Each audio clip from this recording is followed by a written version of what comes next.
Howdy, howdy. Coming at you all the way from the Midwest. It's Colin, and we're watching Talking Ball, and I'm pixelating out like crazy. You'll see if I can fix that. But I've got with me two pretty good guys. I wouldn't say they're the best. I wouldn't say they're the worst. But first of all, we've got Josh. Josh, the Tottenham guy. What's happening? What's up, mate? Yeah, I'm good. I'm good. I was just sort of been thrown in at the deep end a little bit, so I'm sitting wondering what's to come. But Yeah, no, it's kind of as long as it's this is what's needed, a bit of therapy before I yeah. go to bed. Yeah, absolutely. See, that's what we're trying to go for, and the perfect person to kind of help with that therapy, I guess, our resident in-house Spurs therapist. We've got Rez from Shelfside Spurs. Good afternoon. What's up, my good? What's up, Very my guy? well. Very well. Yes, things Yeah. are. They're not actually. Things are shit. I think if anyone wants to join the StreamYard, is in the chat. So if you want to jump in for a little Bear while, with me 1 second. Absolutely, boom. You're good. You're right on that. So I guess it's the 27th. 27th. We've got 4 days to go. Well, it's 28th now. We've got 3 days to go. We still haven't made a signing. We've lost out on Adama Traore to Barcelona. Do we care about Adama Traore at Barcelona? It's not necessarily the player. I think it's more the principle in the sense of we were going for Adama Traore for the best part of 3 weeks. He was on our radar before the transfer window even begun. But what if that was just? I mean, I know we were to an extent, but what if a lot of that was just paper talk? It just sucks. It's hard to know what. It wasn't paper talk, man. It was confirmed. There were multiple sources saying that Tottenham were in contact with Wolves regarding Adama Traore and a potential 6-month loan with an option to buy in the summer. It's 3 weeks into the window, over 3 weeks into the window. We're in the last couple of days. Right. Yeah. And we haven't made a single signing. We've lost out on Adama Traore to Barcelona, who were only linked with him for 2 or 3 days, did the business, and got him done. Snip, snap, got the transfer. Yeah. I think it just smacks of. I mean, Tim Vickery did a little video, and it was on Shelfside Spurs earlier, and I'll just read out the pertinent point that he specifically said. This is a direct quote from him, basically. So he says, where is it? Hold on a sec there with me, sorry. Oh no, it's not in here. Why the hell didn't you put it in here? You hiding stuff from yourself again, man? No, I'll find it. Hold on. I'll find it. I just need to find it. I mean, it was really damning. The way it was. Finding this seems like it's going to be just about as hard as Spurs finding money to Yeah, fund a it really transfer. does. It really does. It was a video, and obviously bits and pieces have been sort of quoted. You guys, the right one. I don't want to freak you guys out or anything. Oh but, we've got an Irishman trying to get Oh, on really? the stream. I don't know. What do you, hands up. Do you think we should let him in? I do. I do. Yeah. All right. We need more Irishness on the stream, I think. Hey, we need a little Irishness, buddy. Yeah, not quite Irish enough yet. Where is it? Here we go. So this, I suppose, this is from Tim Vickery, who's a South American football expert, but is a long-term sports and football journalist. This, I suppose, is the way that Tottenham like to do business. Sniffing around right as the window is closing and come in with cheaper offers than the club would ideally really like to accept. And there are other bits that get worse as well. My surprise with this deal is that while he's a very fine player, this is Diaz he's talking about, you look at the Tottenham lineup at the moment, and if you're going to spend that kind of money, is that the area of the team that really needs strengthening? He says he will be a player who I can't imagine playing as a wing back. I know Conte loves his wing backs, and we all know the Victor Moses story and so on. As a player who operates from the left going into the right, that's Son's position. That's not a position you urgently need to reinforce. I'm a little bit surprised with that. I mean, that to me just sums up all of It's actually really, really succinct and like well put. We're just doing business in the wrong areas, man. Like we said before this window started, we needed a new centre back, another right wing back, a creative midfielder, and a secondary striker. And what are we going in for? We're going in for a left winger in Luis Diaz, who we don't need. I mean, I'd take him 110%. I think he's definitely he could be a replacement for Son, but it's not a priority. We should have been going in for a striker. All the positions I've just stated, we should have been going in for players for that, and yet we're being linked with a guy from Fiorentina who can't even get into the first team. There's two players on the move who would be perfect for us. One of them is Diego Carlos, who's on the move. The other one is Bruno Guimaraes. My apologies to Bruno Guimaraes, who is signing for Liverpool. Newcastle, sorry. I just want to say, Dermot just left. I think he might be having problems with his microphone sound. Okay, well, Dermot, hope you come back, man. I was just about to. Oh, here he is. And Dermot's back. And Dermot's back. I mean, what more really needs to be said? I mean, in terms of just evidence of terrible mismanagement of a football club. I mean, you're absolutely not wrong, and it's just unfortunate. I tried to be really optimistic this transfer window, as I always do, as I am in life, just optimistic. And I was like, you know what, we've got Conte, things will be different. But I swear to God, and I say this all the time, that Daniel Levy had one good. He's had a couple good, like right at the end of the transfer window, like snags, and his balls. He's just got, he thinks his balls are bigger than they are, or that he's got more skill at negotiation, or he's smarter than he is, because he always tries to do this, and we always lose out on these last minute player deals that I think in his mind are like a sure thing. And I don't know why he keeps doing it. I don't know if it's ego or if it's what. But we got Danny watching though. What's up, Danny? All in for Diaz. Yeah, this is the weird one. One of the best players that we've seen during ENIC's tenure is Luka Modric, right? We signed him in April, before the summer transfer window had even opened. We got the deal done. The only late deal that we've got that I think has been a good signing was Rafael van der Vaart. Other than that, really, And that was a 1 in 100 chance that we ended up with that guy. I think that transfer in particular, I think got Levy, like, it's part of it. It sort of created the monster. I agree with Danny though that Diaz would be a good addition to the squad. Yeah, it'd be a good addition if we had somebody on the other side, which is our priority. Right. All it does, I mean, yeah, absolutely. I mean, I can see why you would want that player in your ranks. Yes, of course, absolutely. But if you're using if you have to marshal your resources, during a limited period of time, you prioritize. Diaz might be wonderful to watch, and he might be all of the things that we would hope he would be, but he's not a priority because there are so many other problems in the thing that you're actually losing out, because our defense is leaky, so unless Conte is going for some kind of outscore the opponent approach, I think even the approach. What it appears.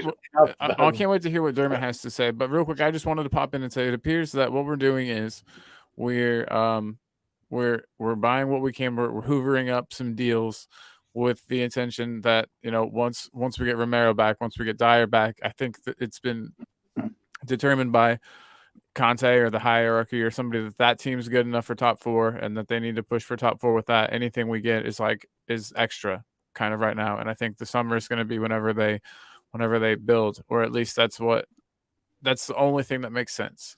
And it doesn't make a ton of sense, but it's the only thing that makes any sense.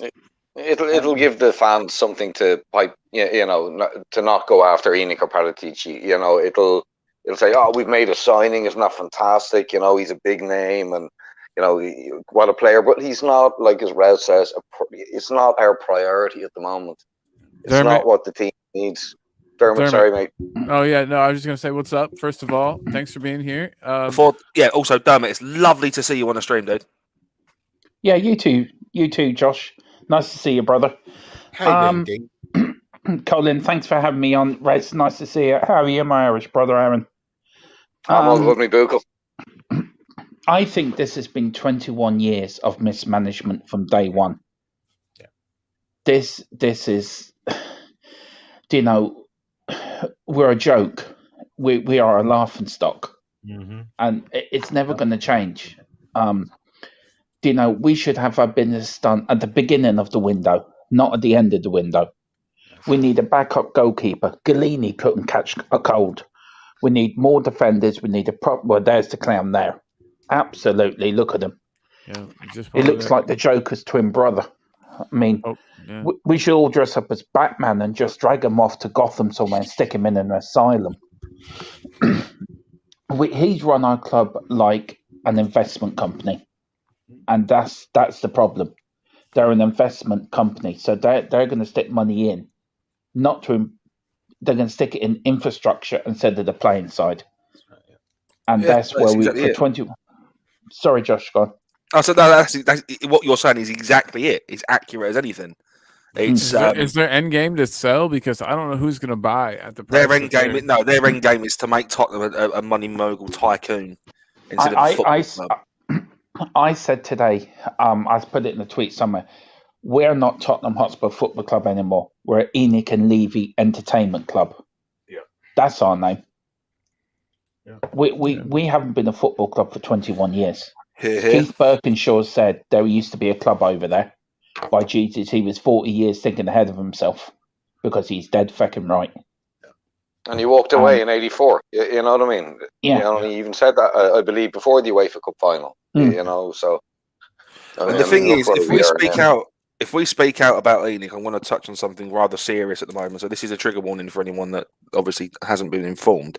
There was supposed to be a long, massive-ass protest on Monday outside the training ground. Yeah. And there were meant to be loads and loads of Enoch out, basically protesting. 500 T-shirts were supposed to be given out, and the numbers were expected to be massive. Half of it, the majority of those people now aren't turning up because someone has decided. No.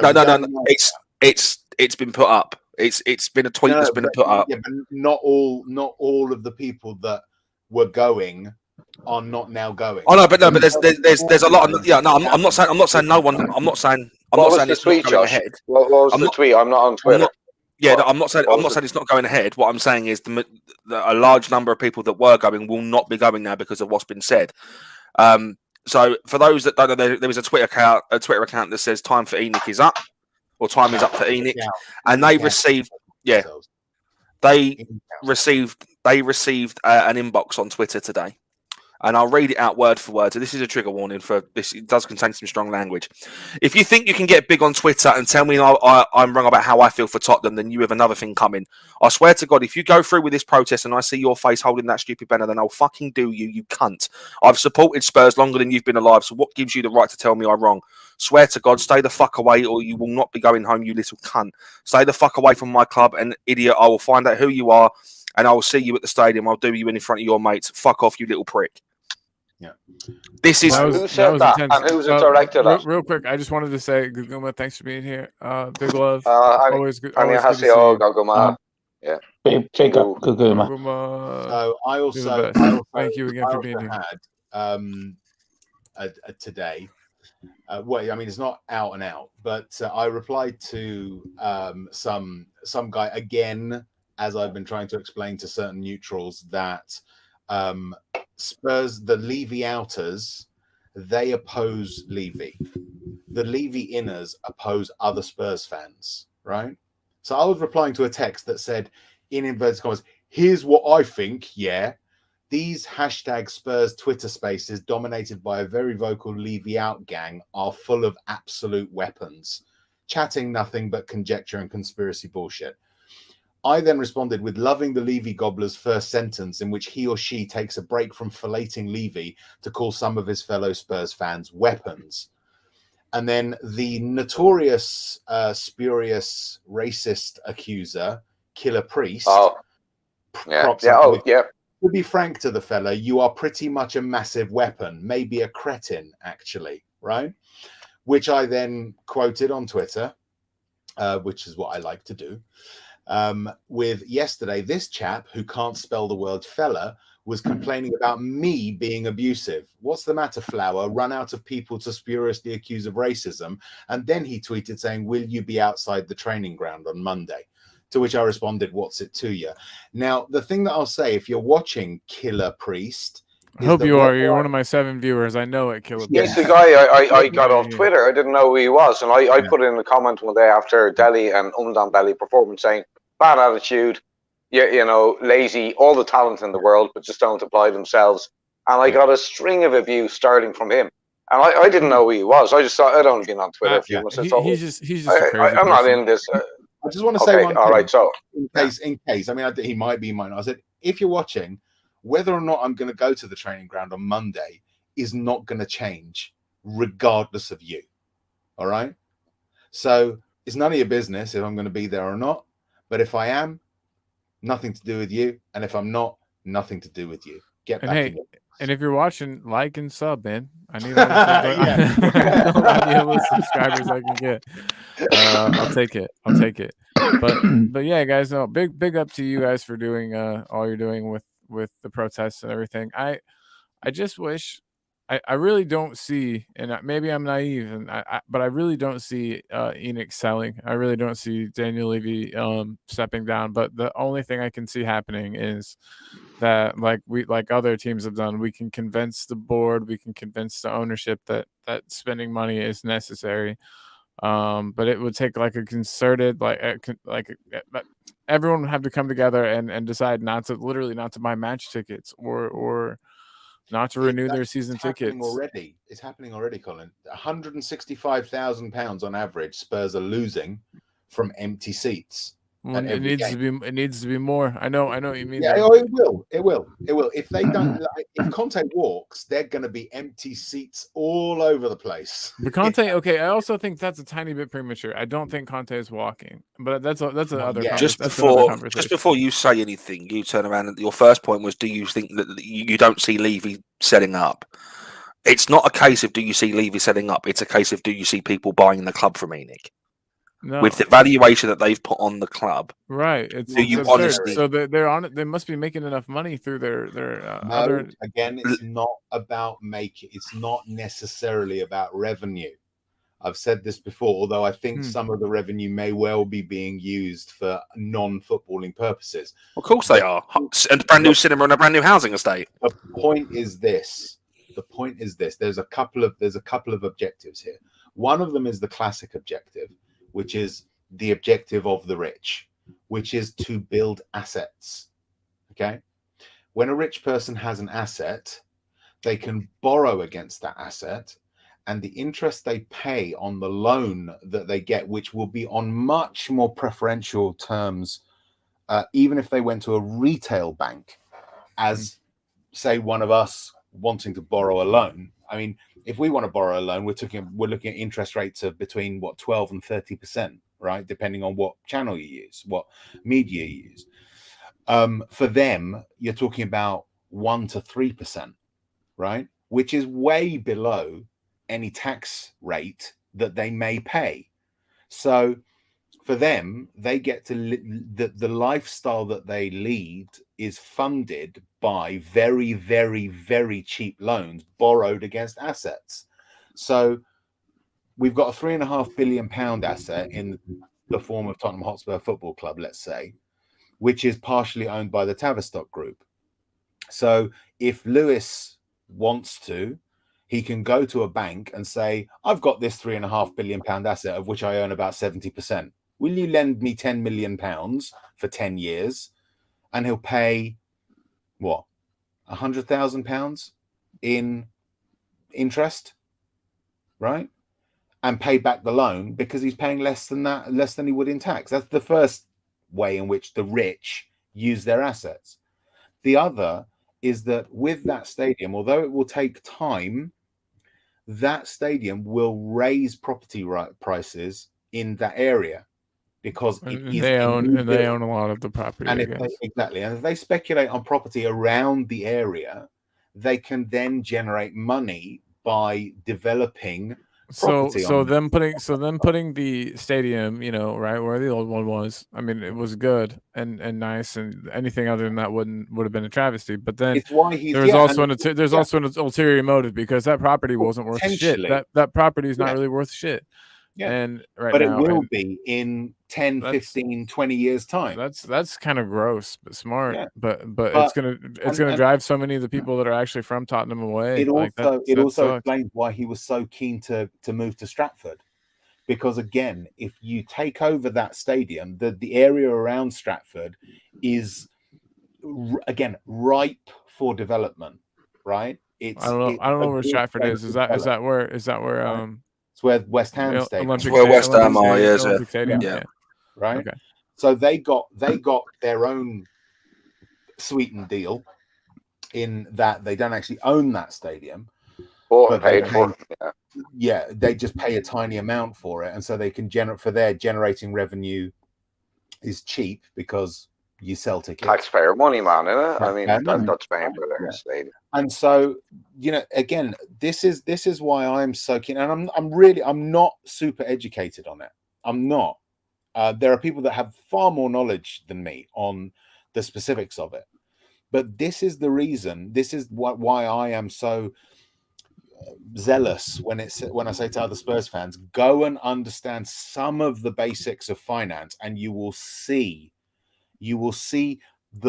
some potential reasons for why Levy acts the way that he does, and then it makes sense. It all falls into place. It's again why the ESL, he was so keen to do it, right? And out of all of the chairmen was least responsive to fan protest, because for him, if you've got a stadium in which you're having the ESL and you're basically getting Barcelona, Real Madrid, Juventus, the big, Man United, Man City, or whoever it was, every single week or every fortnight, that raises the value of the property in the area.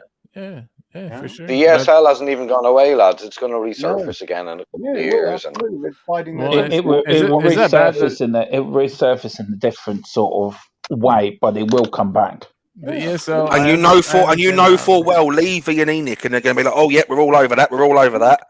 Yeah, because it just adds value to the club. They are not about the football. They are about development. They are about the assets. They are about turning Tottenham into ultimately something it isn't. Could accidentally get better. You know what I mean? Like I think that the football's not going to get better as long as Enoch are in charge, man. Like, bro, people probably said football that gets better when you got better players, man. People probably said that before Pochettino.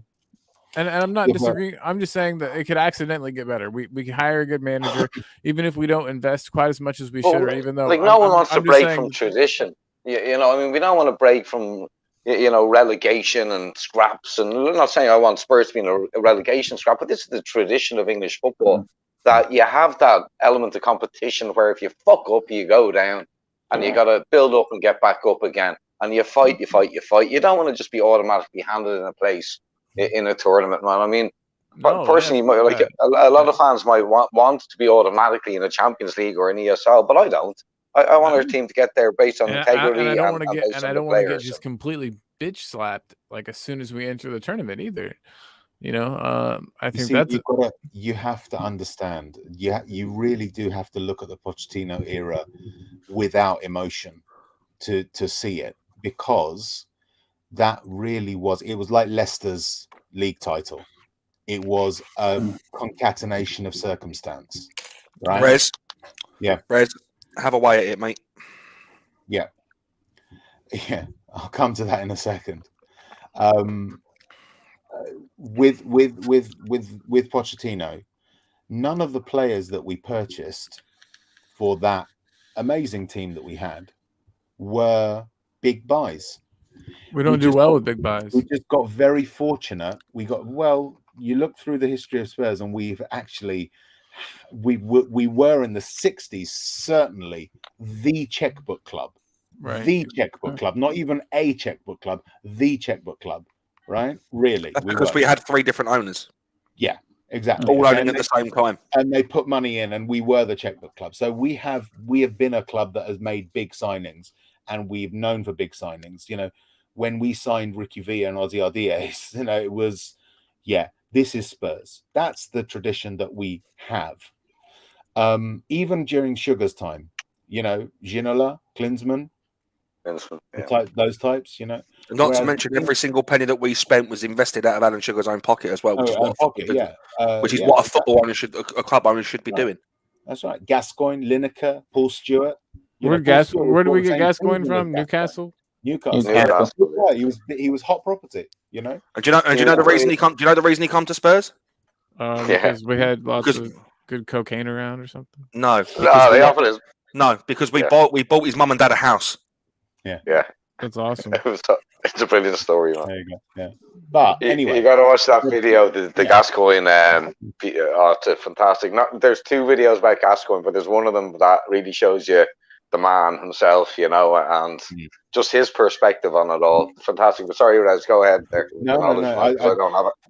No, all I'll say was, you know, if you look at the Pochettino team, it was relatively cheap buys, and they just happened to be the right people for that manager and for each other. And that because the main attribute they had, the main sort of asset that each of those players had, was they were young. They were hungry, they were fearless. Look at Dele Alli. Look at what he was at the age of 20 or 21 when he 19, I think, when he came. Yeah, when he came to us first, he had no fear. He had nutmegging Modric and Toni Kroos and that preseason friendly. Now that he's become a big name, he's fearful of losing that big name, and everything he's done suggests that he's frightened. And the team is frightened. The team has this culture of failure built into it. Which I think is why Poch keeps trying. Not Poch. Wow. But I think that's why Daniel Levy keeps trying to bring in these high profile big name managers to try to like. But instead of I think they're finally getting through to him that we're gonna have to make wholesale cuts to the squad to get rid of that. That it's not gonna take one man. This is the thing. This is what frustrates me. If you're going to bring in a big manager like Conte, you need to understand the way that Conte works. He's not a youth development player. He's not a youth development manager. He isn't like Poch. Poch was well known for bringing up players in their youth and developing them and then selling them on. Which is exactly what that fearless attitude, because he they would run through a brick wall for him because he gave them their chance. He showed love for the club. Poch was a young manager too, though. You know, he's a young manager with 0 success, and I'd say the players they all kind of they accepted that. Whereas now we've got a world class manager who's won stuff, and he needs world class players who've won stuff. You guys, I don't exactly. I don't mean to interrupt, but we've got a legend. Oh, that was it. I'm trying to do it in front of you. Oh, that's the problem. Oh well, we've got Shane in the Hello, house. What's up, Shane? Hey, Dan pal. Oh, I'm not on mute. You can hear me. Yeah. All right, Shane. We hear you well, my friend. How about it, my friend? Yeah, I'm all right. How's Australia? Hot today? It's not too bad today. Good deal, man. Go on, let's have a laugh. Let us British have a laugh. 38 degrees, mate. What's the temperature? About 28. What? And is that warm or is that cold for you? It's average. Fucking 28 degrees. That's a summer's day over here for us, mate. I'd be dying in that heat.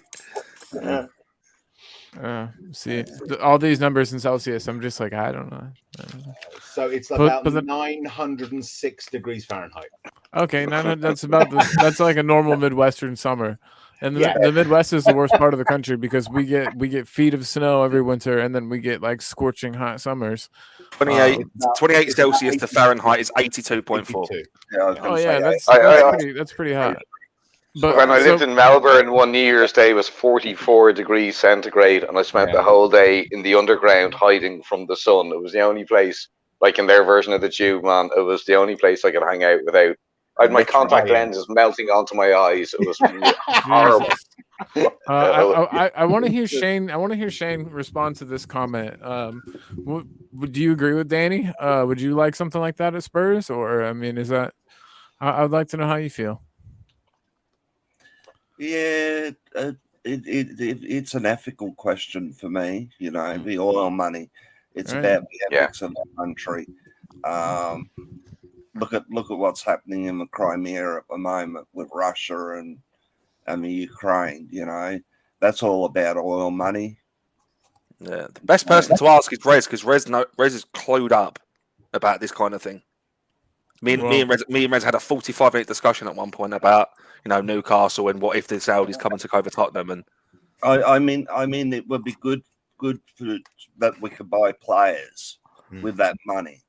You know, the owners putting in money so we can buy decent players. I don't see where all this money's coming from to buy players. It's all a smoke screen. Daniel Levy won't buy any players this window. Of course he won't. If we get anybody, it'll be a loan to buy, and missed out on Adama Traore, so he's going to Barca. So who else have we got? Luis Diaz. He's screams panic buy to me. Yeah. He's the planned purchase. He's a left winger. Do we need another left winger? Exactly. Are we planning to play Son up top? That's the only thing I can think of is we're planning to play Son up in the top two with Kane. But which then goes to prove the point that we're not getting another striker in. Right. No, I think this is all the proof you need that we're not getting another striker. This is the thing. They're saying 60 million potentially for euros, right? Yeah, not pounds. 60 million euros. Yeah, but it's not that much. There's not that much of a differential. It's 1.15, I think it is. So that would make it say 85% ish, about 53 million pounds. I'm off the top of my head. I probably got that wrong, but anyway. But that's for a player that would be great, but is not a priority. Whereas we didn't want to stump up 45 million pounds for Lamptey, who would be the perfect player to take that right wing back position. This is why I feel Levy's trying to get the PSG to be with a loan with a obligation to buy, which is what I've heard. That PSG will have to pay 100% of Ndombele's wages. Yeah, pay 100% of his wages, plus there will be an obligation to buy at the end of the contract. Yeah. Are we going to get Wijnaldum? No, there'll be no players as part of the deal. No players. But I think the only way in that we get someone like Tariq Lamptey to come in is if we get that. Is if we get Ndombele to go on a loan with an option with an obligation to buy, not an option, an obligation. Yeah. But I mean, in answer to buy. We've got 2 days left in the transfer window to get all of this done.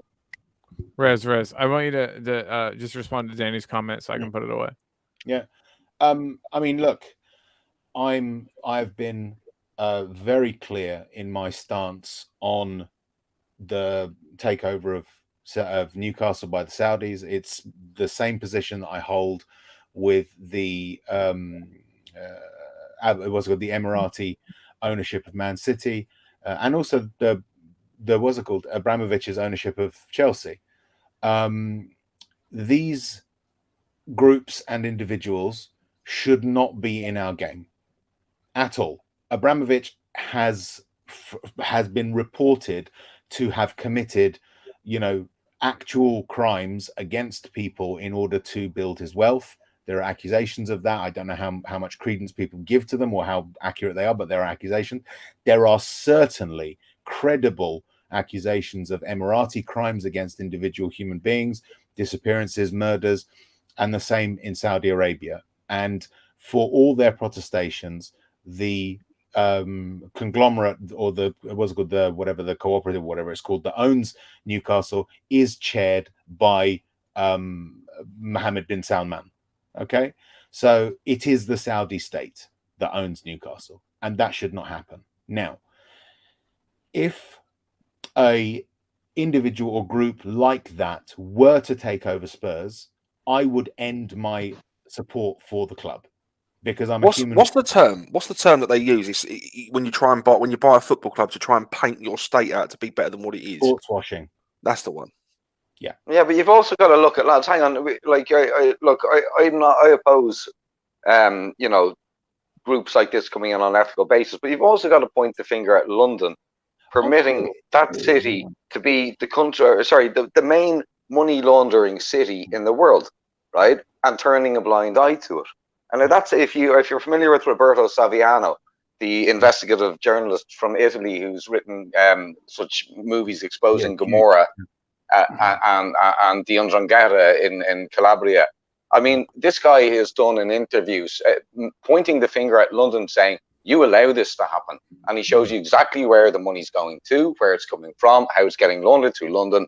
So, as much as I oppose on an ethical basis these people coming in, London needs to take responsibility as well. The thing is, I can't comment on government policy or the laws of this land, right? All I'm saying is my own view is that these people should not be part of our thing. How that comes about, I can't comment on.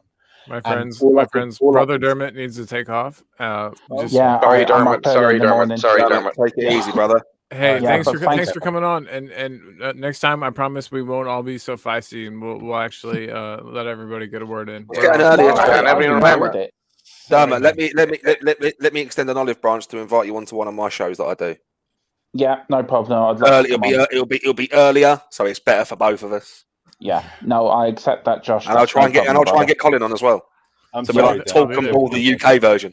Let's do a double stream. Yeah, lovely. Let's Listen, I'll speak to you later, lads. Take care. I'm sorry. I've been and don't forget to watch Tottenham Tantrum Gold, because you get your history there, and then you know why us older fans are so anti-Levy. Thanks for plugging for. Thanks for that, Aaron. And listen, I've got to say them two words is Levy out. And Josh, good man. Can I just say one thing to you, Josh? Go on. You never beat the Irish. Oh, here we go again. Now I'm going to have to stand and fight the corner, yeah? Damn you, Dermot. Getting me in trouble there. Fair play. See you later, lads. Take care. See you there, buddy. Yeah. I mean, I know exactly where you're coming from, Danny. I do. I wish the same. I'm just saying, if it was a group like that, I would have to end my association, because my principles when it comes to, human dignity and human rights come before football. Football is important to me. Spurs is very important to me, but ultimately it's secondary to specific principles. These are universal for my. You don't like beheading people, and you don't like crucifying people that are under 18 for stealing, and you don't like. But the thing is, me neither. But at the moment, that isn't the choice. See, a lot of people that oppose my opposition, our opposition, will turn around and say, "Oh, but Levy's better than one of the head choppers from Saudi Arabia." It's like, well, that's not the choice that's in front of us. And I'll also say, well, he is, isn't he? Yeah, but the choice in front of us right now is not Levy or a head chopper. The choice between us right now is Levy as chief executive or Levy not as chief executive. That is the choice ahead of us. I would prefer the latter. I just don't know. Is it not one of those? I have. Okay, so I for a long time, I don't know who's watching this. Wish for a different principal in high school. I was like, man, this principal's, they got it out for me. They suck. And we got a new one, and I was like, yes. And then everything turned out to be so much worse. And they liked me even less, and I had a harder time. And so sometimes the devil you do know is better than the devil you don't know. But by the same principle, but again, that is a false. That's a false posit to make, right? We don't know what the future will be, right? We at the moment, let's say I'm a staunch Levy outer, right? Let's say, for instance, I campaign and do the things that I do, and me and the other people that are part of this and have been in it a lot longer than me and have been fighting a lot longer than me. We finally managed to bring about change at Tottenham Hotspur, right? And the next guy comes along and does even worse. that doesn't invalidate what we did. We are fighting for change because right now things are bad.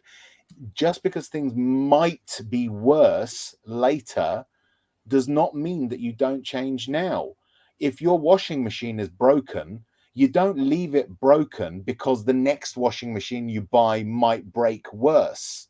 You go and buy it and take your chance. That's the way it works. We can't. But the whole Levy out thing. So the whole Levy out thing for me, right? And I am involved quietly in the background in this. I'm not realistically thinking we're going to get rid of Levy and Enoch, but what I want it to do is force change and policy in terms of squad recruitment and scouting and backing managers and, you know, putting a product on the pitch. And I hate to use that word product on the pitch, you know, but to bring back success. Like, I know Dermot's gone now, but he'd be the first to talk about the glory days, you know. And that's why for me, Levy and Enoch out isn't necessarily about removing them. It's about them to change their ways, you know. So do you guys think hashtag back Conte is where we should be going? Yeah, you know, we should all be saying back Conte. Yeah, we've got our agendas against Levy and Enoch and that.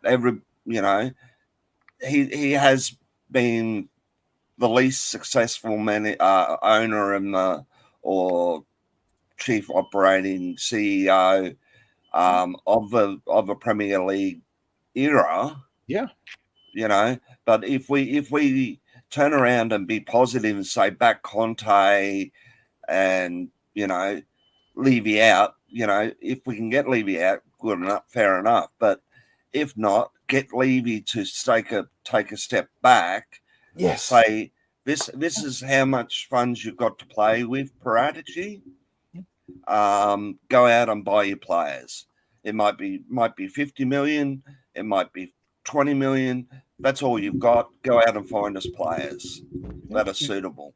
You guys saw the Jason Burt article, I guess, 5 hours ago about Ndombele? I'm just not seeing it because I haven't been online today. Jason Burt, tier 1 journalist for Spurs, said that there's finally a deal. With to go to PSG and then with an obligation to buy. Yep. So, but again, I mean, we've been down this particular garden path so often that it's very difficult to give any credence. If we get rid of Ndombele, we need that Amrabat fellow. And I'm actually not that upset about that link. People are, but like Conte's seen him play. Conte likes him enough. It's the reason. Ndombele is not playing. And he's not trusted. And when he does play, he doesn't contribute. And I think this guy will be at least that good, maybe better. It has to be better than that. And so we'll at least have depth because I think with Winks, why am I blanking here right now? But with Winks, with Skip, with Højbjerg, we've got a pretty good midfield. And this would just add like numbers and strength. And he could spell, from what I've seen, like a couple of different, either one of those guys or any of the three of those guys with the way that he plays. And I just don't think it's a bad transfer. Colin, can I ask you a question? Yeah. Would Man United, Chelsea, Arsenal, Man City, or Liverpool make such a big deal of signing Amrabat? I don't know, Julian Alvarez or whatever his name is got picked up by Man City. Absolutely He's just a not. player out of the. Julian Alvarez is hot property. Then why is his release clause 20 million pounds? Because that was in his contract when he signed. That's standard operating procedure in South America and specifically Argentina. Now, for me, it's not about the individual players. It's not about the fact that it's Traore. I don't care if it's Traore. I don't care if it's Diaz. I don't care who it is. Right. The only statement of intent that has seemingly been made has been Luis Diaz, and I have absolutely no confidence that deal is going to go through. Right. Because if they really wanted him, they would have done it by now.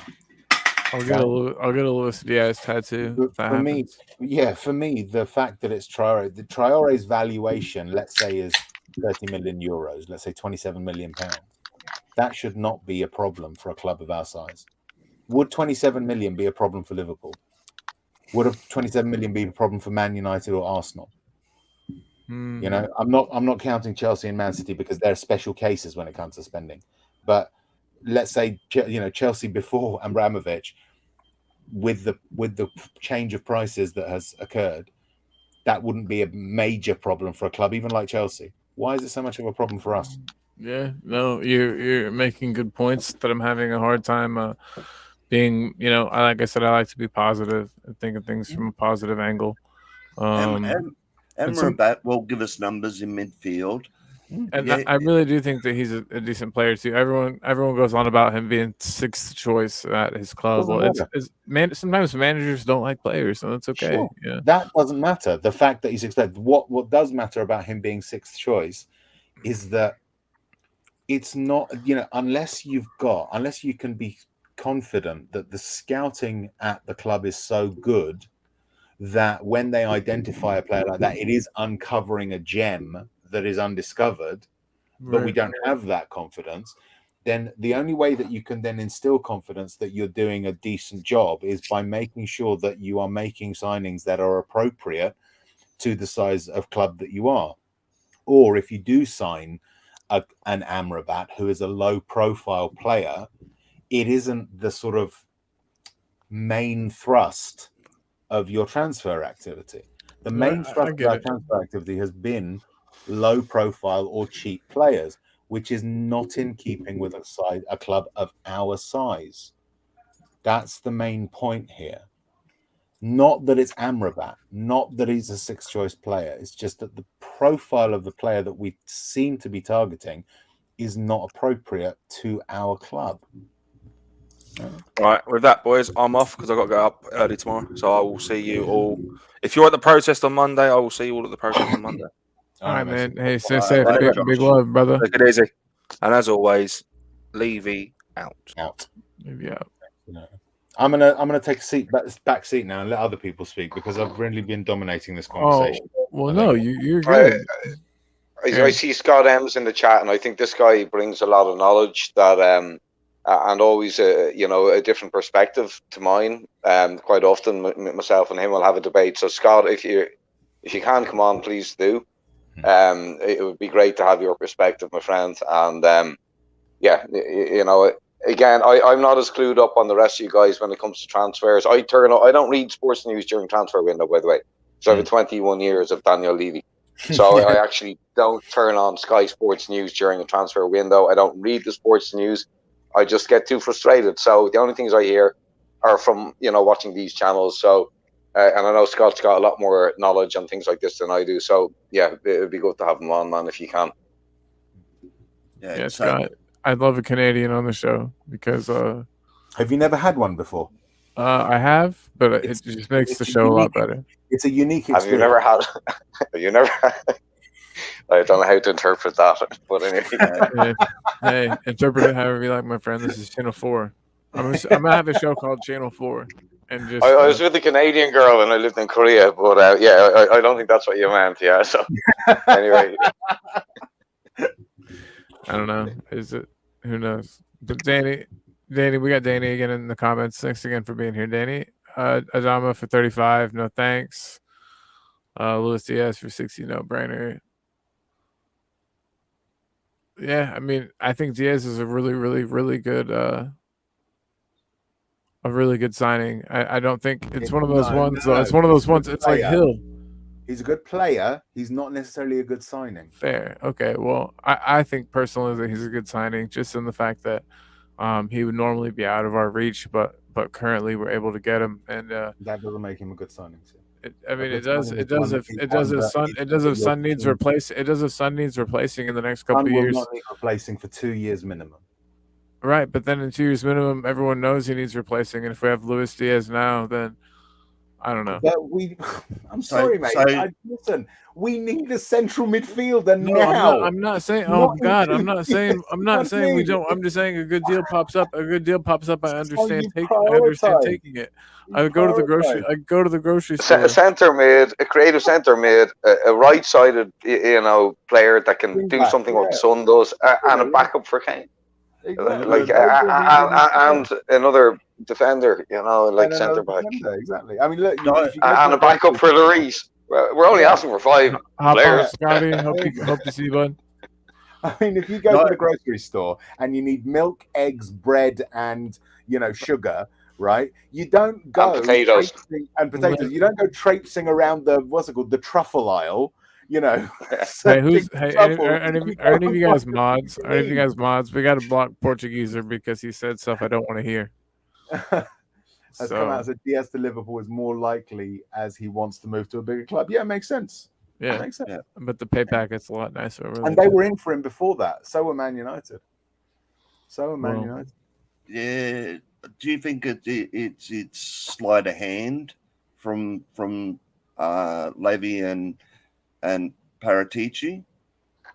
To what end though? Give them something in this hand and say we're going for this player when we're actually going for this very player. possible with the way that they deal, supposedly, and have a lot of targets at one time. I wouldn't be surprised. I wouldn't be surprised if we get 1, 2, 3 signings and it's people that we haven't really heard anything about. Apparently, Diaz can play as an attacking mid. I think Amrabat's coming. I really do. Diaz, and I heard that on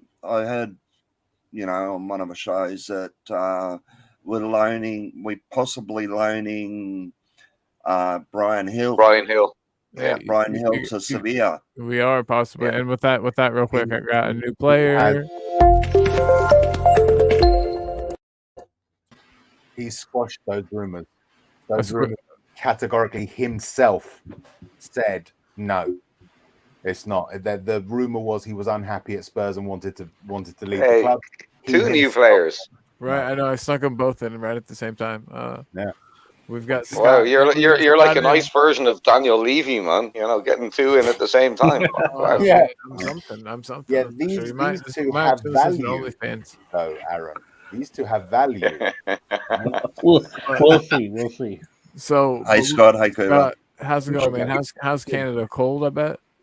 You know what? It's cold, I think, where Cody is, but it's actually been pretty nice where I am. I was wearing shorts.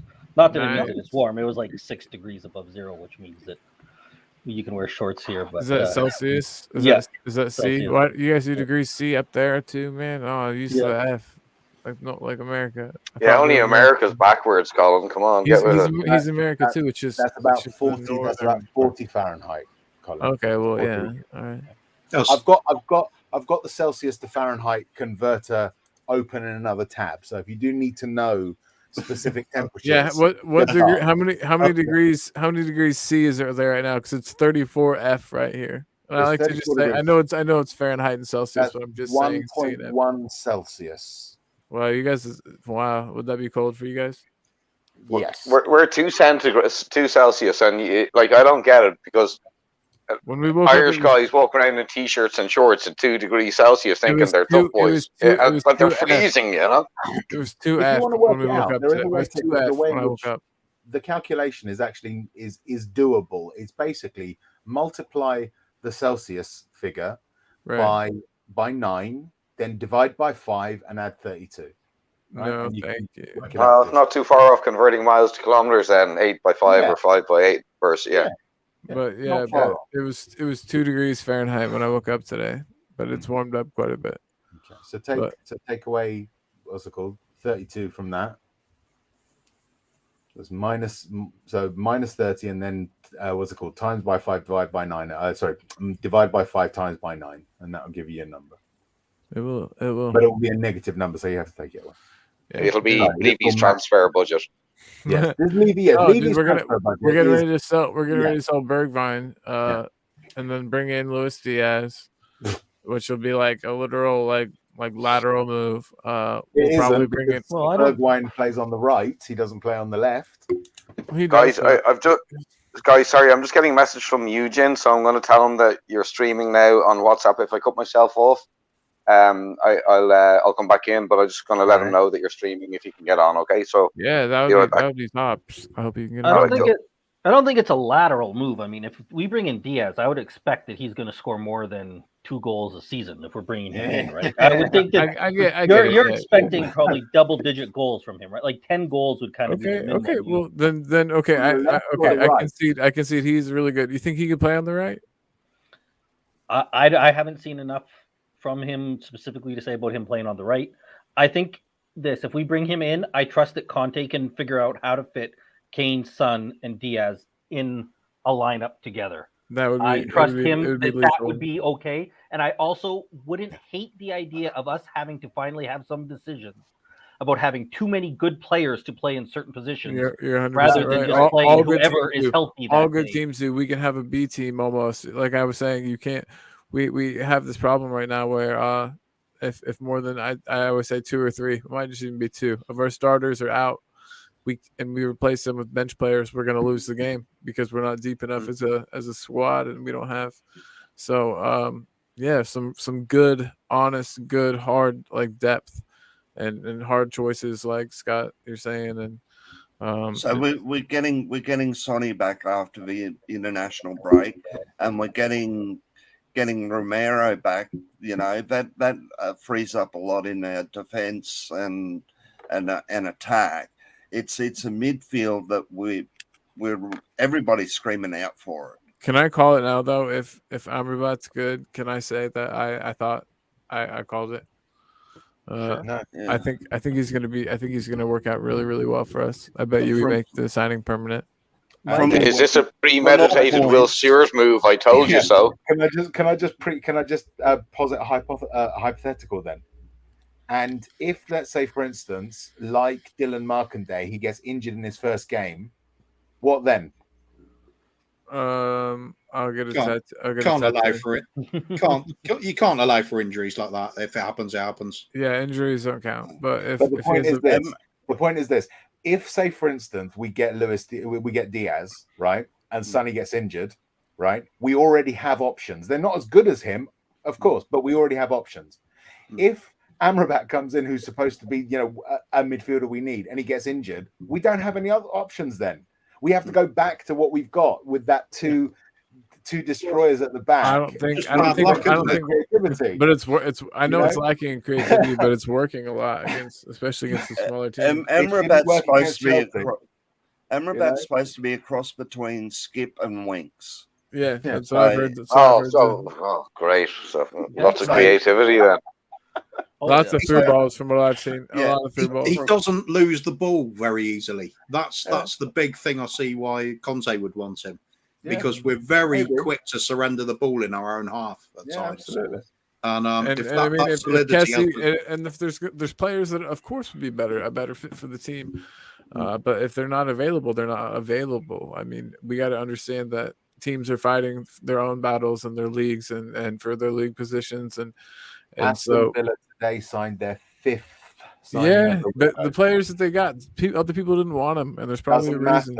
It's still 5 signings. I can't. We haven't even made one. It does matter to a point, right? Well, they're giving Gerrard what he wants. Like Conte is not being given what he wants. And by the way, Eugene can't come on because he's getting ready for work. But that's the thing. Villa are backing the manager. And it's just. I don't think we have much to fear from Villa, but what concerns me about Amrabat is not even so much that he's 6th choice Fiorentina, whatever. There can be reasons for that, right? But if I asked you what do we need in our midfield, I imagine I would hear we need some creativity, we need somebody who can score goals from our midfield, and you might even talk about set pieces, right? He doesn't bring any of that. If I said what do we already have in our midfield, you would say we have people who are safe with the ball, people who can move it laterally, and people who he might be better at keeping the ball than they are, but his skill set seems to be kind of what we have, not what we need. And that's so like if we were moving out one of the guys we already had, I could see why we'd bring him in because he seems to fill that void. But my concern is we're going to have so much of the same in the midfield, and he's not bringing in the pieces we need. There's a player, Barella. I don't know if I'm thinking of the right guy. There's a player that played for Conte in the past, though. Yeah, Barella. And I think this dude could play that role. I think Amrabat could play. We're not linked with him. No, but I think Amrabat could play that role in our squad. No way. I don't think so. Absolutely light years apart. You think? Yeah. Amrabat's basically a very defensive-minded midfielder. He can move the ball forward. I think that he's like been. I don't know. I'm excited to see because I think he's been tasked, with being that defensive-minded midfielder. But Højbjerg's been tasked with that, and look at the way he plays for bloody Denmark. He's more forward, much more. Yeah. And he can shift the ball for Denmark. Why has he been tasked as our destroyer? Because we don't really have a good one. See, what we have in midfield is a whole bunch of players that are decent. I mean, he's good at it. Yeah, he's good at it. But it's also it's the other thing. Is one of the other priorities. It's that weak defense because we need 2 destroyers to shield our weak defense. It's exactly what Mourinho did, right? And he was slated for it. Absolutely slated for it for playing. Probably also because he's a prick. We had no choice. You see what we have at our back line, especially. And I mean, Alderweireld has left, and that was when Alderweireld. That weak defense, it needs 2 destroyers to shield it, so you can play a back 6 when you're out of possession, right? That is actually what Conte is playing right now. Don't be fooled by the fact that he likes playing advanced wing backs. He likes defensive counter-attacking football. He plays with a back 5 with the 3 centre backs and 2 midfield destroyers in front of them. So then the wide centre backs can swing out wide to cover the flanks if the full backs are advanced, and the 2 destroyers can drop back and provide a back 4, right? So back 3, right? That's Conte's game. That's how he plays. And the whole point of having, even when he's got 2 good creative midfielders, one of them plays forward, one of them plays back, and they like making triangles between themselves and the centre defence, right? That's his modus operandi. Unfortunately, we don't have that advanced midfielder. Skip might get there, and I think he will one day be a really good box-to-box midfielder, but he's not there yet. He's doing the defensive duties, and we don't have someone who can move that ball. What's his name? Amrabat doesn't seem to have that ability to shift and become an advanced midfielder to either receive the ball or stay back and ping a decent pass out to the flanks for the advanced wing backs, who then feed the ball into the middle. Right? Yep, right. And so, but I might be wrong. Amrabat might turn out to be the perfect signing. For me, it's about intent. It's not about the fact that it's Amrabat. It's about the fact that if he's that low profile, we should be getting him in like this with no fanfare. Yeah. The fanfare is, oh, we're getting Amrabat. Woohoo! This is what Conte wants. Conte's in love with Amrabat. He's 6th choice at Fiorentina. He's low profile. Just bring him in and move on to the next. Not 28 days into the window, still talking about it. Sorry.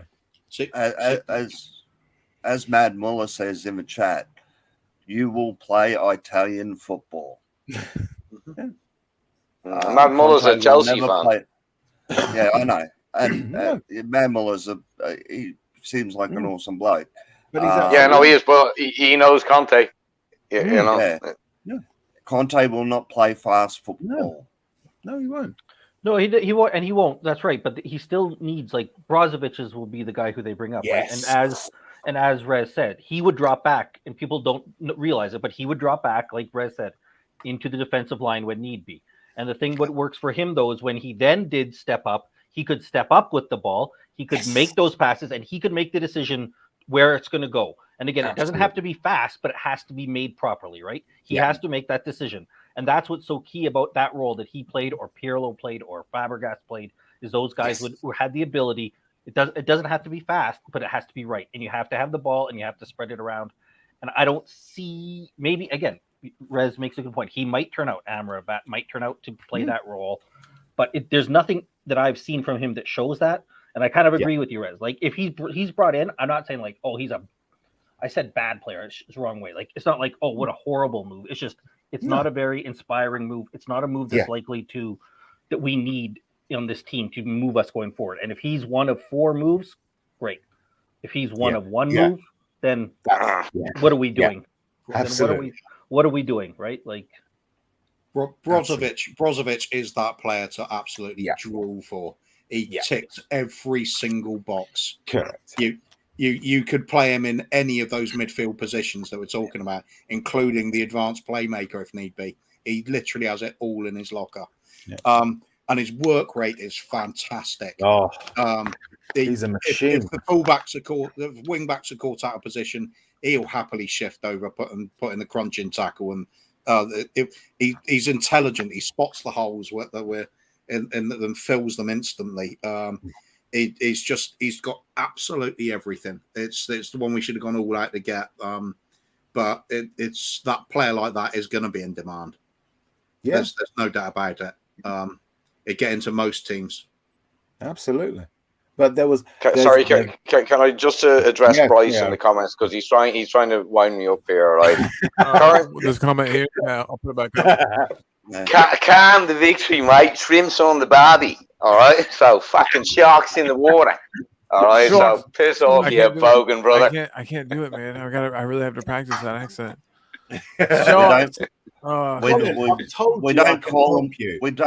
We don't call them shrimp for a start. Mm-hmm. We call them prawns. Mm-hmm. Prawns. All right.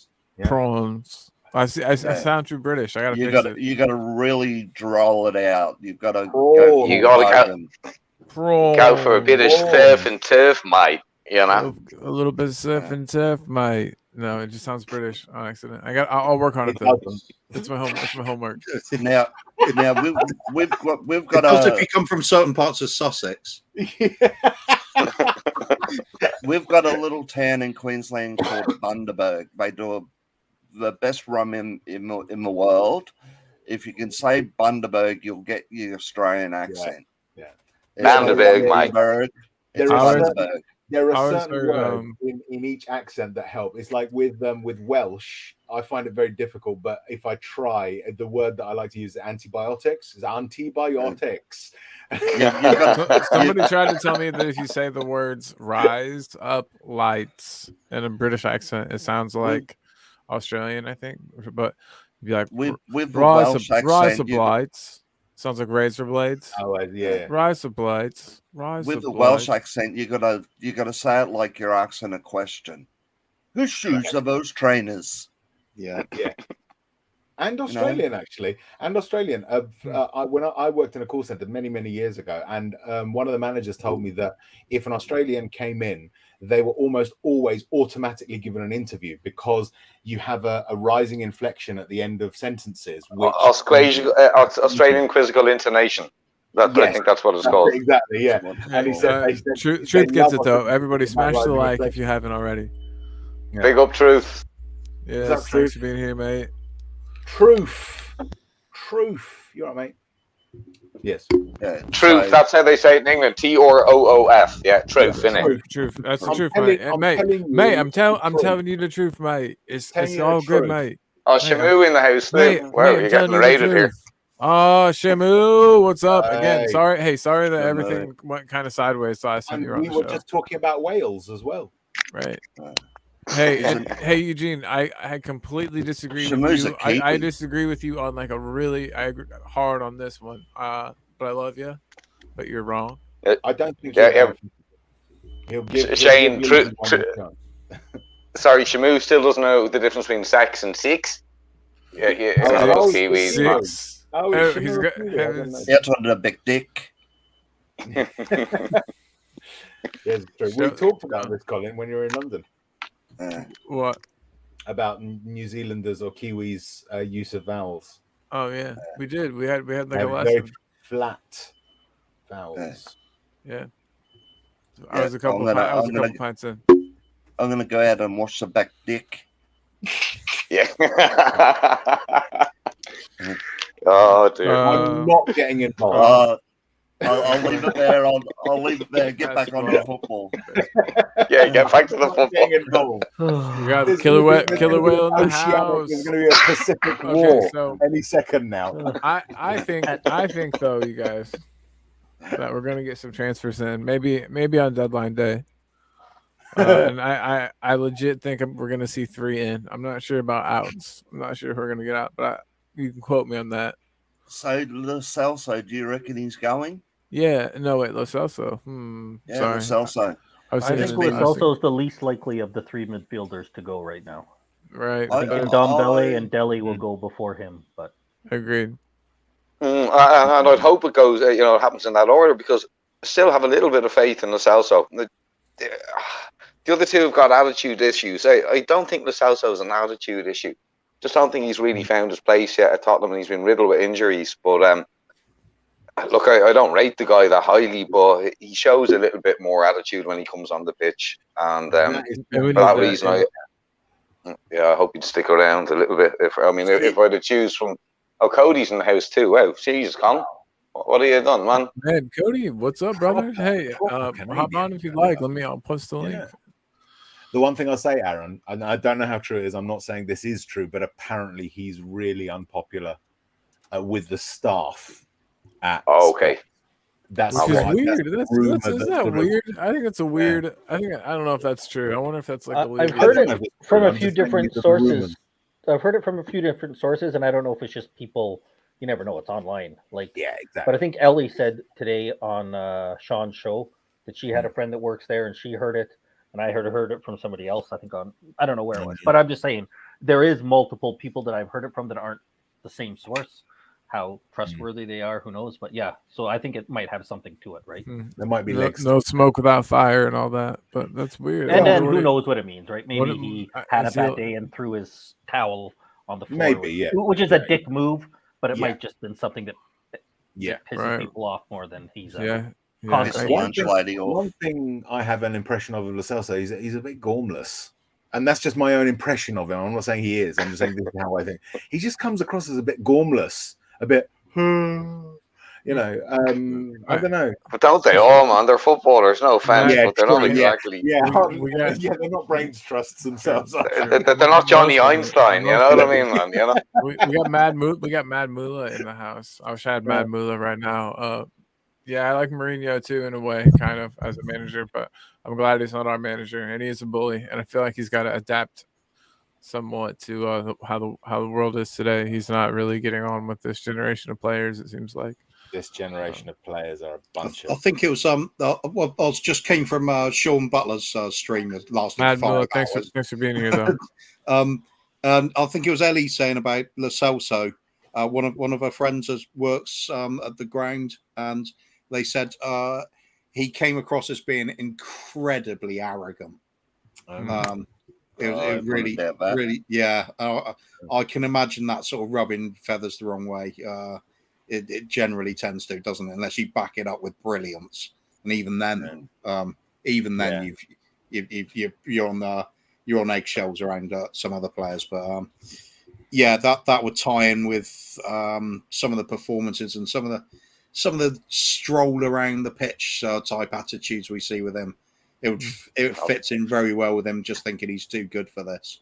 Doesn't need to put the effort in. Which could make him.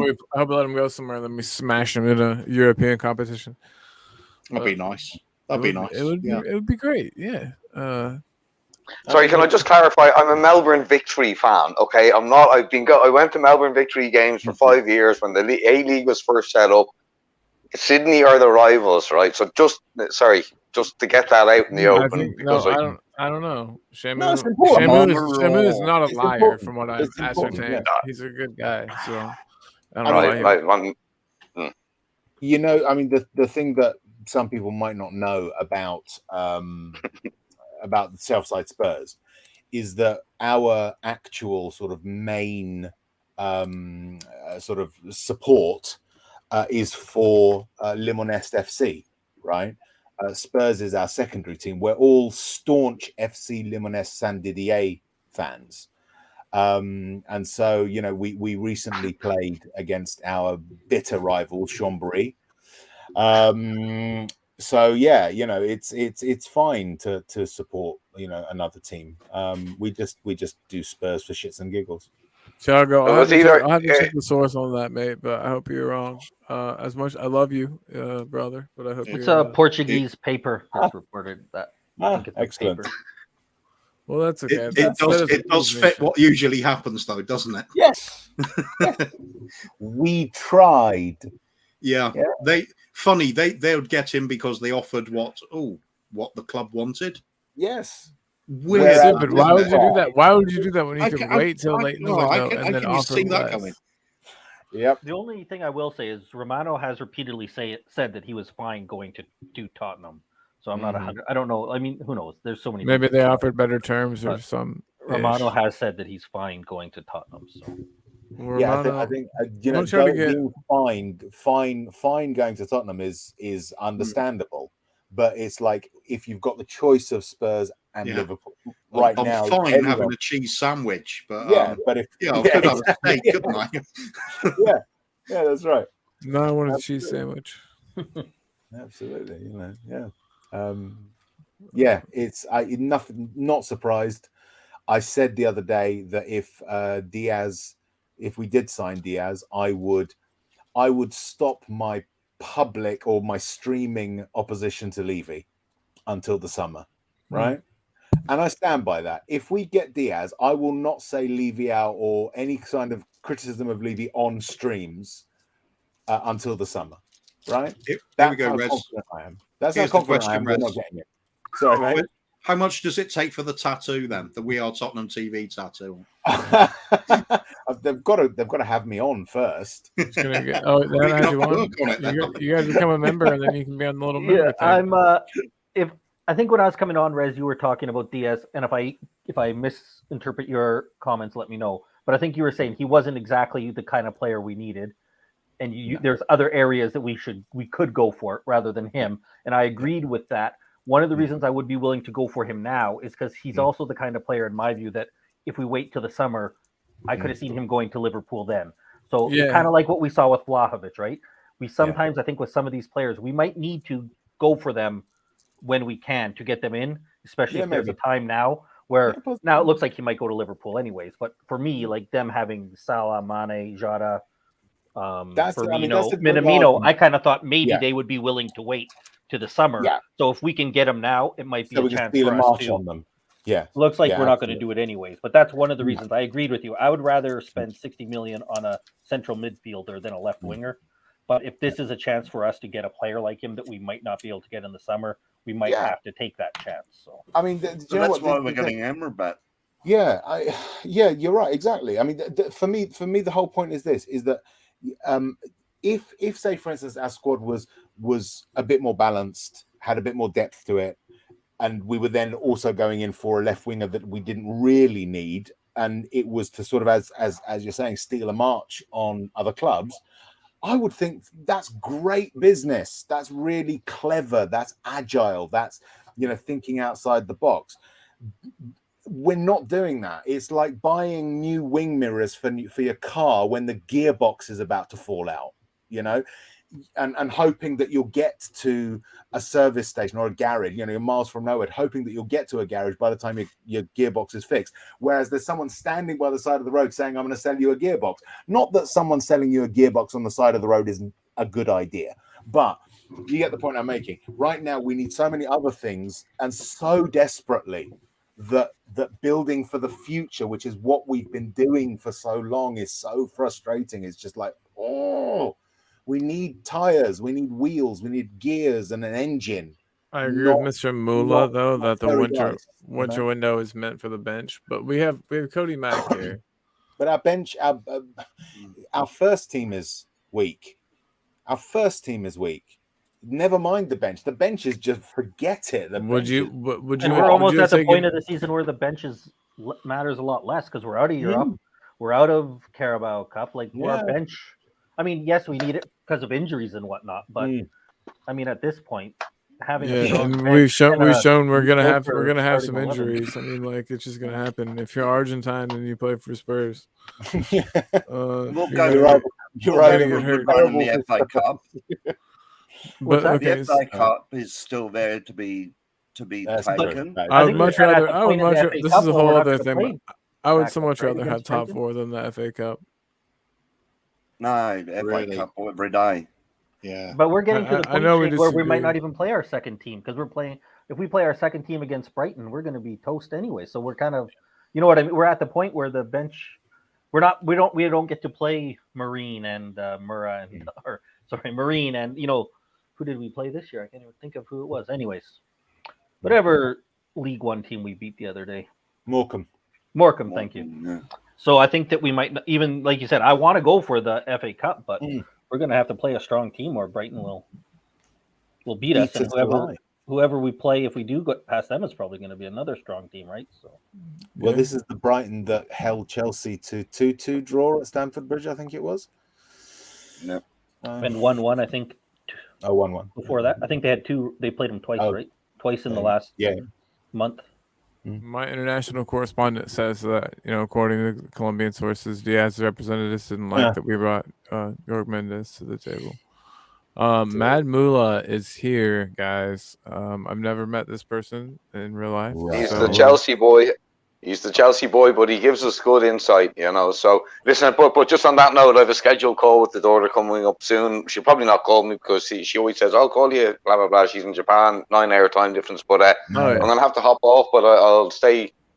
I'll stay in the chatter, right? So thanks for having me on as always, Colin. Thanks for being on, brother. I'll switch it out with your No friend. problem, man. Right, Aaron. All right. Talk to you soon, guys. All right. Peace. Yeah.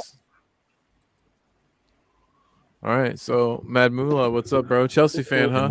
What's going on? I'm a Chelsea follower. I'm not fan of nobody. I don't like fanboys, But okay, I follow I like Chelsea. that. I like like Chelsea. Supporter maybe is the word I was supporter. Yeah, supporter. I like Chelsea, but mid season, like winter. What I meant by is for the bench, the winter window is no big players come. Most of the time, I'm talking about historically, 99% of the big players, like big teams, they don't allow their crucial players to leave mid-season. They don't want to close books unless you're offering gigantic fee like 120 million for a player or something. That's something Daniel Levy's not prepared to do. But we don't need big names. We don't need big names. But we need appropriate names, is the point here. But nobody in the relegation. Yeah. Amrabat doesn't fit that mold. Sorry, Shane. I'm talking over you. No, you're right. You're right. I was going to say the teams that are in relegation fight don't want to get rid of their good players either. So we're choosing from the middle of the pack, basically. That's why we got to get Amrabat and weird. He's not middle of the pack. He's not middle of the pack. He is, man. No, he's not. He's not. A sixth-choice player is not a middle of the pack. He's what's left. They don't want him. That's not middle of the pack. That's not middle of the pack, buddy. All right? And I'm going to keep saying that. I'm going to keep banging on about this. He's not... I'm not saying he's a bad player. I'm not saying he's unsuitable for Spurs. I'm just saying it doesn't show intent. Well, I wasn't ever saying it showed intent or not. I was just saying that he's a middle of the pack player just because he's sixth choice. He wasn't sixth choice. We could have got on a free contract. Why didn't we? But we didn't because he chose Barcelona.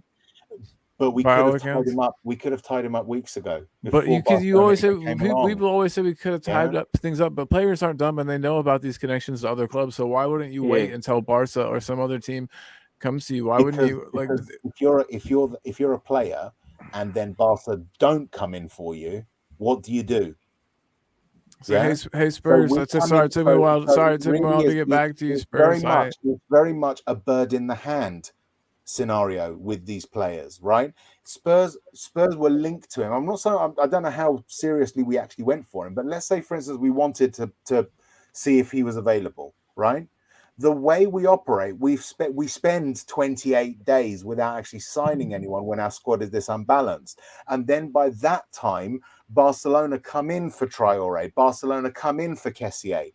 Whereas if we had gone to them and made serious offers to Kessié, for instance, to Traoré, and said, right, sign it. If you don't want to sign it now, we'll move on. Right, and moved on to the next target and actually done the business properly and not constantly playing brinkmanship. This is what Levy is known for, constantly taking it, as Tim Vickery said, taking it to the last few days so he can knock some money off. instead of thinking that no, that doesn't help the footballing side of things. That helps the bottom line. And doesn't even help the bottom line that much. I mean, like, what's he saving? Right, which makes it even worse. Which makes it even worse. It's such insignificant. I feel like savings in the long run. Sean Butler in the chat. What's up, Sean? We're just bitching. So can I ask Mad Muller a quick question? Yeah, go ahead. So, what are your opinions on your transfer window for Chelsea? Are they having a good window? Are they having a poor window? An average window? I don't think we even need transfer that much because team is packed. We even bless other teams with other players. Like the best, I think, I forgot his name. The guy in the midfield with West Ham. We good at negotiating with players. It doesn't take a lot. We don't have that stress of like, hey, it seems like Spurs and Arsenal, they take a long time to negotiate. Maybe they add $1 to another team betting, like, hey, this team said 30 million. Oh, we're gonna put $1 on top of that 30 million, which is kind of disrespectful. I think, like, for example, like the choices, like Adama, I don't rate Adama that much. And you guys are lucky you dodged that bullet because the guy is not going to score goals for you, nor he's Can I interrupt you, Mad Muller? Can I interrupt you? I do apologize. It's not Traore that's the issue. It's not the fact that we didn't get Traore. I really wish people would get this into their heads. It's not about the individual players, guys. But you guys considered them, right? No, but the point is that it's about the failure to sign them. It's about whoever it could replace Traore with whatever name you want. We didn't get to sign him. It looks like we didn't get to sign Diaz, who was supposed to be high profile, which would have fit that at least. We don't get the signings because Levy doesn't seriously want them. He doesn't. He does not want to spend money on new players. He's being forced to right now because it's so obvious, but he's trying to do it in the cheapest way possible. So when Barca come along and offer him 29 million or euros or whatever it is, there is no way that we would match it. Because it's not about the fact that we want Traore or don't want Traore. You guys got more money than Barcelona, though. You guys got more money than Barcelona. So which makes it worse. If they're that much in debt and are willing to pay, why aren't we? Barcelona are completely bailed out. I've been muted, but we need Champions League extremely bad. Like if we don't get Champions League, I feel like we're in a lot of trouble.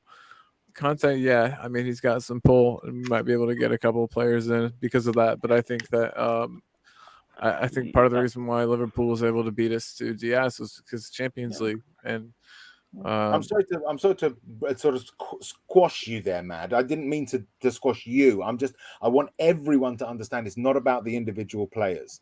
It's about the way that we're operating. That is where my criticism lies. So you're right. I mean, I don't give a shit about Traore one way or the other, if I'm being honest. You know, you're right. We may well have dodged. I would have liked to have him because he could cover multiple positions, you know, in case of injury and whatnot. But but he did say that he hates playing as a wing back. So did he then? Yeah. He could cover every position if you don't want a footballer. Yeah, I don't know. Like, okay, with Chelsea, everybody scores at Chelsea, like, but team like Spurs, they need to diversify who scores goals. I don't see a midfield in Spurs that scores goals. You guys need a playmaker. Ever since we lost like Eriksen, Sonny will score when he comes back. Kane should be scoring. But yeah, we desperately needed that attacker that can add in goals. Bergwijn scored a couple, but then dropped off.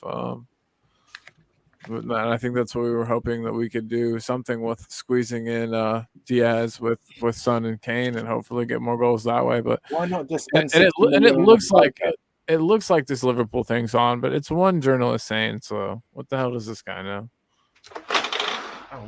The thing I'd say is this: listen, do we need a left winger more than we need another striker? No. So why not spend No. 60 million on a striker? Yeah, Because good we're going to question. sell My only players to thing buy is that players. he didn't want to come to us. I'm guessing the 60 million pound or dollar, 60 million euro striker we were looking at. There would be countless strikers valued at 60 million right now. Yeah, I mean, Vlahovic was the one that everybody was keen on, and he was 70 million. And I was saying right from the start, we're not getting him. We are not. We were never in that race. Yeah, never ever in that race. No, we weren't. But he's not. Vlahovic is not the only striker in the world. And it doesn't have to be 60 million. Spend 40 million on a striker. You telling me that there are no 40 million pound strikers out there that we could go and get? There must be. If we need goals and we've only got one striker who's an ankle injury away from being out for a large proportion of the season, spend 40 million on a striker. Spend 60 million on a striker, not on a left winger. Yeah. Yeah, I mean, I get what you're saying, but I think you're right. It's just one of those situations, like everyone's saying, where a good deal pops up. He's gonna cost more than that later. Snap up potatoes, buddy. You've got no meat, you've got no milk, you've got no bread, you've got no sugar, and someone offers you Ferrero Rocher at a deal. You say no. I actually have some of those in the other room. I want them right now. You go and get milk and bread, otherwise you will starve. You need the staples first. You need the essentials first. Seriously, man. you're making me gonna go get a Ferrero Rocher. We got Hakeem Ziyech for £45 million. I mean, Rez, you're in charge while I get my candy. Okay. You could get players, but you need to have a good recruiting department. Exactly. I don't know who's in charge for recruiting with Spurs, but you have an eye. You have to have a connections. I mean, like my team also is AC Milan, and since we got Maldini as a sports director and recruiting director, our levels went up multiple. Absolutely. We used to be, we had very bad seasons the past decade, but then now Milan is playing in Champions League and is a second in Serie A. All of that because of Maldini. Maldini was able to recruit players because you have an eye for players. You have a football eye. Imagine if Maldini calls you on the phone, hey, can you come play with us? That's something, you as a player, you be honored to to get a call from Maldini. But I don't know who is in charge with Spurs that makes the negotiation. I'll tell you who's in charge is our managing director of football, Paratici, or it should be. We got an owner, a chief CEO called Daniel Levy that sticks his fingers into every single pie and can't help himself. Yep. It should be Paratici all the way, but no, it's not. No, it isn't. Exactly right. This is the problem. See, this is the thing, Muller. I don't know what to call you, buddy. Maddie. Whatever you like, boss. Go ahead. The issue at Spurs. I mean, the things you've identified are absolutely correct. Yeah, our recruitment is fucking awful. It really is. And do you know why? Do you know why it is? Because Daniel Levy has gutted our scouting department. Right? We don't scout. We use analytics to identify players. And one of the things that we do very, very heavily is look at transfer value and possible future transfer value rather than whether or not they are right for the team. So this is what is probably, this may be one of the reasons that one of the things that fueled the Diaz talk was because they thought they could get a good turnover in price for him, possibly. Or potentially the other reason is that going for a high profile target that someone else wants that we know he's going to go to, so then we can turn around and say, well, we tried.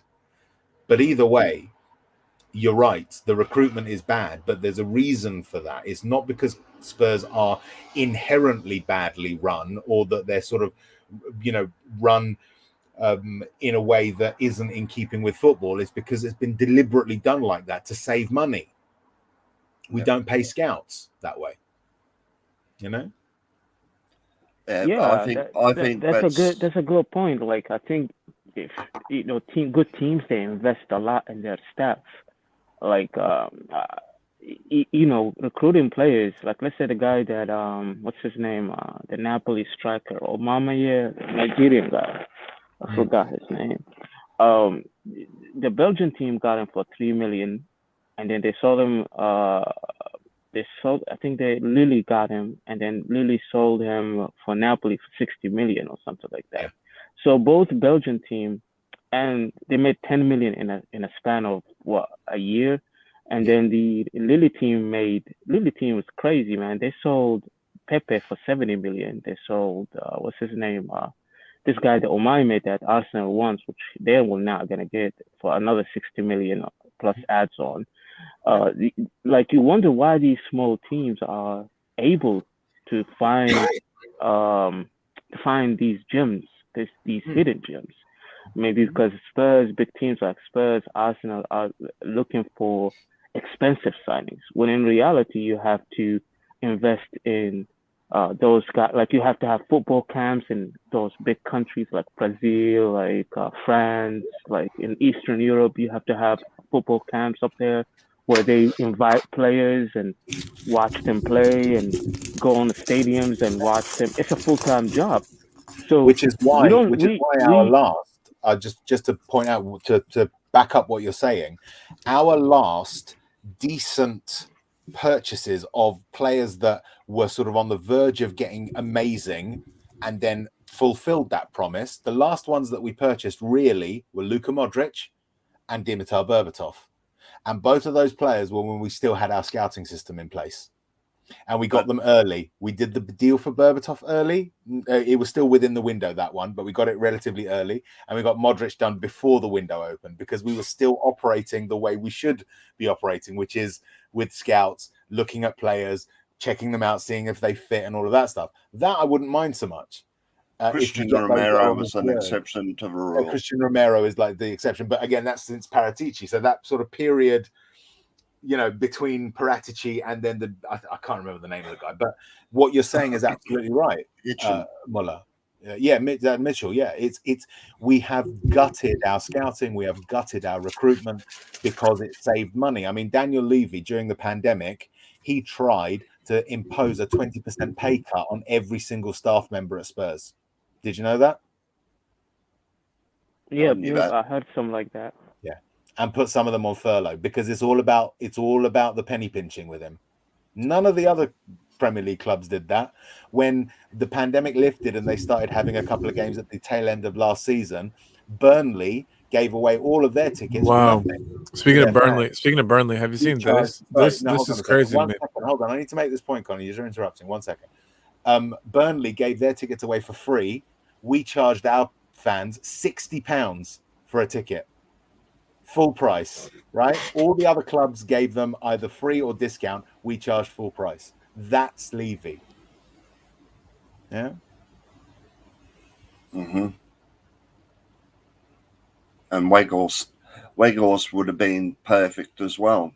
Yeah, exactly. I do believe that Conte and Paratici are trying to rebuild or trying in the background to build up our back room, and you can sort of see that there's murmurings of it because we in the past would have never been linked to somebody like Diaz. After Mitchell in that shocking period when Levy was just all hands on, we would never have gone for a Diaz. We probably would have gone for some 18-year-old from the Tess. Maybe. I see the guy tendency now. He's trying to change Spurs DNA. I mean, you guys were known for playing attractive football, fast football under Pochettino, and then he got 3 back-to-back. They play similar philosophy, emphasis on defense, emphasis on possession, emphasis on counterattacks. They're not playing. They're playing different style than the style that Spurs are known for. I don't know if this is his thinking of like, hey, these coaches are winners, and I need to bring those coaches. I mean, Nunes is good too, but Nunes and Mourinho kind of identical. Conte is their cousins with the philosophy, even though I think Conte is more attack. He plays better attacking football. He does not park the bus like Mourinho did. No, he doesn't. But you guys are on a good path. I mean, Conte is a very good coach. He's not a bitch. But I like Mourinho, but Mourinho sometimes is a bitch. He blames other players for his mistakes. He have he always clash as if when he comes to any club, he looks for the biggest, the best players, and he clash with them. He did with Manchester United. He is also a bully. He does not allow growth that much. He cost Chelsea De Bruyne. He cost Chelsea Lukaku. He cost Chelsea Salah. None of those, apart from Lukaku, Salah and De Bruyne were hardly pulling up trees when he got rid of them.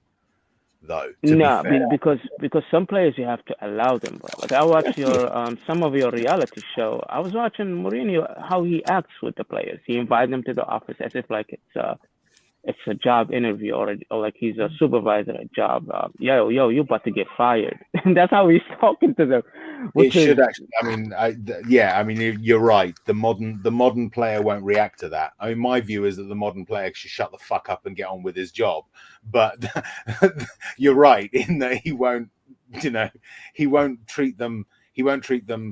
Mollycoddle them, and that's what they want these days. So yeah, I can see that definitely. But like you seen him when he was using the projections, for example, and he's showing the players mistakes and he's walking them at the same time. Like that type of environment, it's I'm not for being easy on the players. At the same time, I'm not.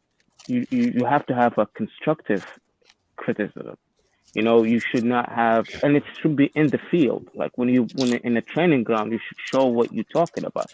But inviting players and put them on a spot in front of other players, or humiliate them in front of other players, or taking them on the side and talk shit to them. It's kind of like his chemistry sometimes with the players. The players fear him. The players are intimidated by him, and that's what. But Conte is not like that. Conte. He might shit on the team owners. He might shit on the management of the team, but he always had a good relations with the players. Like I remember with Chelsea time, he had a problem with Costa. He squashed the beef, and Costa came back and played very good football. So he have that ability to do. He have that good communications with the players. Mourinho did not have that. Mourinho is all about, hey, do good or I will drop you next game. Oh, you looking at me wrong. We're not calling like he did with Pogba. Yo, I'm talking to you. Yeah, you know what? You're not listening to me. You're not playing no more. Sit down on the bench. That's how Mourinho is, and that's how he acts. So I think Conte, he's gonna build good Spurs team, but I don't know about his third season. He always have a bad season. But next season, you guys gonna be good. Trust me on that. We can already see the murmurings of Conte getting frustrated and down, and I just hope that he goes away on this week's holiday because we'll be back in training by Monday. He'll have a week off, to spend it with his family. Maybe go to go to Tuscany, have a few glasses of red wine, chill out, don't think about football, come back on Monday and give it a fresh start. Hopefully with a few signings.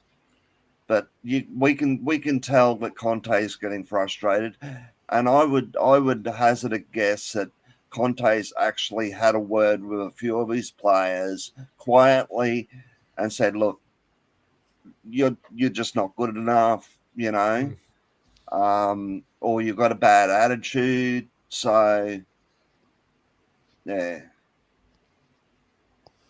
Yeah. It's tough to say, and it's tough to say what we really need or what's going to happen. I mean, we all know what we need, but I don't think it's going to happen. Hopefully, we get a couple players over the line. This is a bad time to end the stream, but I think it's time. I think we've kind of hit a wall, and we're not really. You know what I mean? We all know what needs to happen, but is it going to happen? Who knows? But the best thing we can do is to. I know it's Twitter and it's nothing, but the back Conte hashtag, get that all over Twitter. Support everyone that's going to the protests. And let's get Levy to spend some money. We're close. We're very close. I think we could squeak top 4 with the squad we have if everyone stays healthy. Squeak it. But why do that when a little bit of investment could nail it? And so sorry, hey, Mad Moolah, thanks for coming on the show. Thank you so much, man. Thank you so much for giving me a chance. Good luck, guys. Oh, dude, definitely. Thanks. Please come back on. Maybe we can do like a preview show sometime, or or something together. So yeah, thanks, man. Thankfully, we're not playing Chelsea again until next season. I'm aware. Said thankfully. Yeah. But yeah, okay. Well, all right. Well, and then to kind of close this out, everyone really likes it, so I'm gonna play the